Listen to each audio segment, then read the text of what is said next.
Sementara itu, Kementerian BUMN dan Kementerian Keuangan memastikan kesiapan mendukung program kredit usaha rakyat atau KUR perumahan.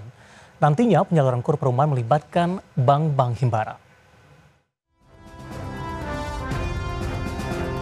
Kementerian Badan Usaha Milik Negara dan Kementerian Keuangan memastikan kesiapan mendukung program kredit usaha rakyat atau KUR perumahan.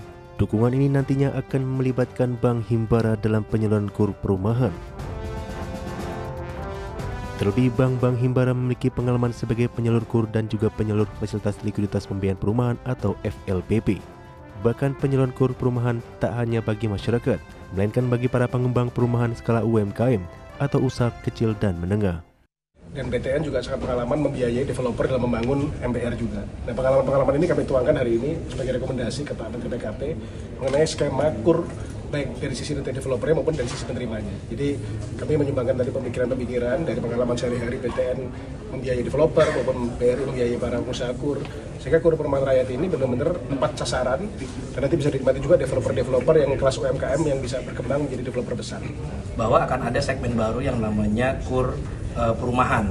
KUR perumahan ini nanti mungkin Pak Ferry bisa menjelaskan lebih lanjut. Ini terkait dengan sisi supply-nya, yaitu pelaku yang membangun rumah. Dan ini kita harapkan karena segmennya adalah KUR, mayoritas ini adalah tentunya UMKM. Nah, ini nanti yang kita harapkan menjadi dorongan lagi. Selama ini kita sudah support untuk sisi demand. Masyarakat yang 220.000 nanti menjadi 350.000 setahun untuk membeli rumah dengan subsidi bunganya dari APBN. Sekarang ditambah lagi sisi supply-nya. Dukungan kementerian terkait dalam program KUR perumahan ini untuk mendorong percepatan program 3 juta rumah yang menjadi program utama pemerintahan Prabowo Subianto. Dari Jakarta, Arifin Mansyah, Tim Liputan IDX Journal. Kita mulai untuk informasi yang pertama, pemirsa, di mana Kementerian Perumahan dan Kawasan Permukiman terus memastikan kesiapan program kredit usaha rakyat atau KUR perumahan guna mendorong target 3 juta rumah yang dicanangkan Presiden Prabowo. Menteri Perumahan dan Kawasan Permukiman Marwarar Sirait menegaskan kehadiran KUR perumahan merupakan sejarah bagi Indonesia. Hal ini menjadi wujud nyata keberpihakan pemerintah untuk mensejahterakan rakyat dari sektor perumahan. Aram memastikan Kementerian PKP akan terus berkoordinasi dengan kementerian dan lembaga terkait, khususnya dalam penyusunan 3 peraturan menteri, yakni Peraturan Menteri PKP, Menko Perekonomian dan Menteri Keuangan yang berisikan baik dari sisi mekanisme, sasaran, serta aturan yang sesuai dengan tata kelola yang baik. Aturan ya sesuai keputusan rapat kemarin, aturan Menteri Keuangan, aturan Menko Perekonomian, dan aturan Menteri Perumahan. Nah, bagaimana ini saya sangat senang karena semuanya hadir, ya, para pihak yang kemarin rapat dan sangat membantu kami. Karena perlu diketahui belum pernah ternyata sepanjang saya pelajari Pak Ferry belum pernah ada KUR buat perumahan ya. Ini berarti pertama kali ya. Jadi ya dan khusus. Jadi sepanjang Indonesia merdeka ya Pak ya.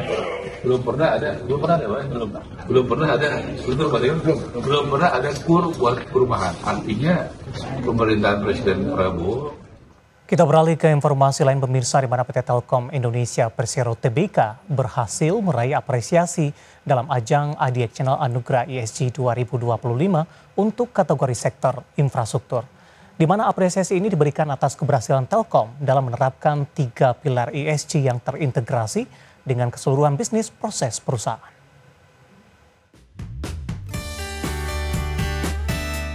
PT Telkom Indonesia Persero Tbk berhasil meraih apresiasi dalam ajang IDX Channel Anugerah ESG 2025 untuk kategori sektor infrastruktur. Anugerah ini diberikan atas keberhasilan Telkom dalam penerapan ESG yang berfokus pada 3 pilar utama. Mulai dari aspek lingkungan Save Our Planet, aspek sosial Empower Our People, dan aspek tata kelola Elevate Our Business. VP Sustainability Telkom Indonesia Gunawan Wasisto mengatakan, penerapan ESG yang berfokus pada 3 pilar utama ini juga terintegrasikan dengan keseluruhan bisnis proses perusahaan.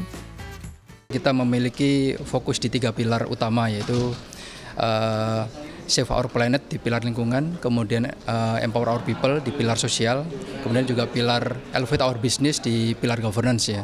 Jadi kita memastikan agar implementasi ESG ini berjalan secara terintegrasi. Misalnya di pilar lingkungan kita memastikan agar operasional perusahaan kita selalu menggunakan energi yang bersih gitu ya. Saat ini, PT Telkom Indonesia terus berusaha untuk menaklukkan tantangan terbesar dalam pelaksanaan ESG, seperti pemahaman ESG oleh para pegawai dan memastikan dampak pelaksanaan ESG dapat dirasakan dengan baik oleh masyarakat. Jakarta, Riki Adwardi, IDX Channel.